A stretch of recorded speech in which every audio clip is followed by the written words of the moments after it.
BCom final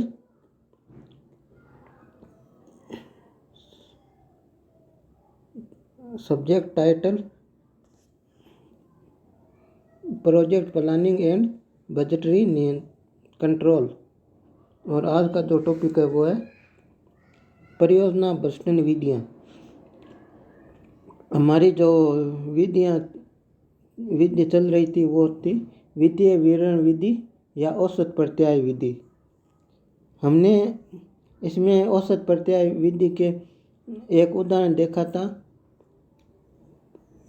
2 उदाहरण देख लिए थे। आज का जो उदाहरण है वो एमडीएस यूनिवर्सिटी 2010 में आया हुआ है, इसलिए इसको ध्यानपूर्वक समझने की कोशिश करेंगे। इसमें देखो हमको क्या क्या दिया है। निम्नलिखित सूचना से ए तथा बी के लिए औसत प्रत्याय दर की गणना कीजिए। इसमें दिया गया है प्रोजेक्ट ए 40,000 इन्वेस्टमेंट और बी के लिए है 60,000। एक्सपेक्टेड लाइफ है 4 ईयर ए के लिए और बी प्रोजेक्ट के लिए है 5 ईयर। इस सोल्वेज वैल्यू है 4,000 और बी के लिए 8,000। प्रक्षेपित शुद्ध आय ब्याज ह्रास तथा कर के पश्चात दी गई है। प्रोजेक्ट ए के लिए फर्स्ट ईयर के लिए 4,000, 2 के लिए 3,000, 3 के लिए 3,000 और 4 के लिए 2,000 और 5 के लिए नील। इसी प्रकार प्रोजेक्ट बी के लिए फर्स्ट ईयर में 6,000, सेकंड में 6,000, थर्ड में 4,000, फोर्थ में 2,000 और फिफ्थ में 2,000। अब हमको इसमें पूछा है यदि वांछित प्रत्याय दर 12% हो तो किस परियोजना को चुना जाए। तो पहले दोनों का ARR निकालेंगे, एवरेज रेट ऑफ रिटर्न निकालेंगे दोनों प्रोजेक्ट का ए और बी का, और फिर देखेंगे एवरेज रेट ऑफ रिटर्न का जो सूत्र है वो क्या है, ये देख लो। एवरेज एनुअल इनकम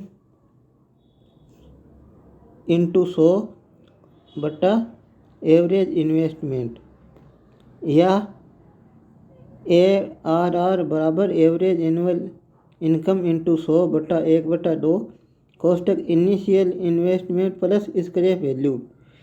अब project calculation of average income कर देंगे। 4,000 प्लस 3,000 प्लस 3,000 प्लस 2,000 बटा 4 बराबर 3,000। और इसी प्रकार बी के लिए 6,000 प्लस 4,000 प्लस 2,000 प्लस 2,000 बराबर 4,000। अब कैलकुलेशन ऑफ एवरेज इनकम निकालेंगे।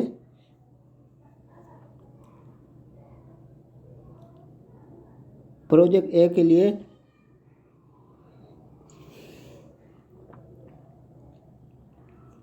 40,000 प्लस 4,000 बटा 2 बराबर 22,000। प्रोजेक्ट बी के लिए 60,000 प्लस 8,000 बटा 2 बराबर 34,000। अब इसमें हमें 40,000 जो इन्वेस्टमेंट है वो दिया हुआ है प्रोजेक्ट ए के, और प्लस 4,000 हमें स्क्रैप सोल्वेज वैल्यू दी है वो 4,000। और इसी प्रकार प्रोजेक्ट बी के लिए 60,000 दिया गया है इन्वेस्टमेंट और सोल्वेज वैल्यू दी है 8,000। तो इस प्रकार एवरेज इन्वेस्टमेंट आ गया ए के लिए 22,000 और बी के लिए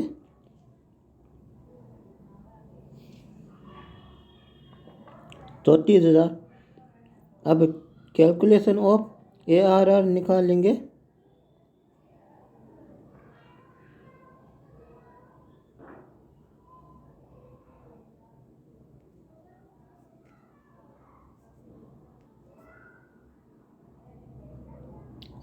ARR निकालेंगे।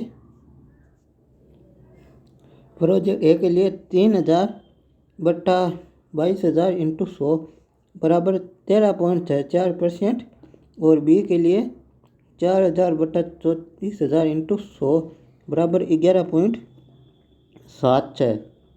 अब डिसीजन क्या होगा, इसमें प्रोजेक्ट ए को सिलेक्टेड के लिए लिखा है क्योंकि इसकी जो ARR दर है यानी एवरेज रेट ऑफ रिटर्न वो ज़्यादा है 20 से, क्योंकि प्रोजेक्ट बी की जो दर है वह है 11.7 जो 12% से कम है, और प्रोजेक्ट ए की है 13.64 जो 12% से ज़्यादा है।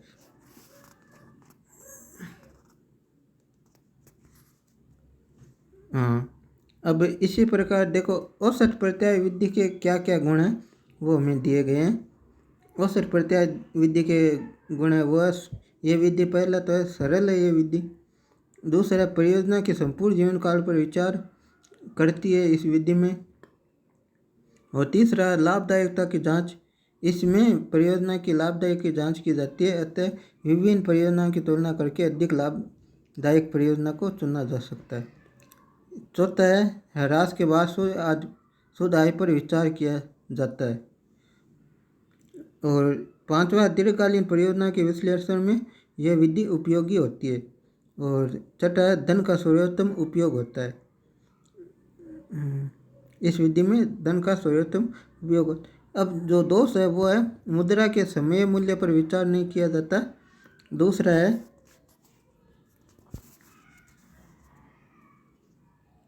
व्यावसायिक लाभों पर पड़ने वाले सूक्ष्म प्रभावों की जांच संभव नहीं होती है।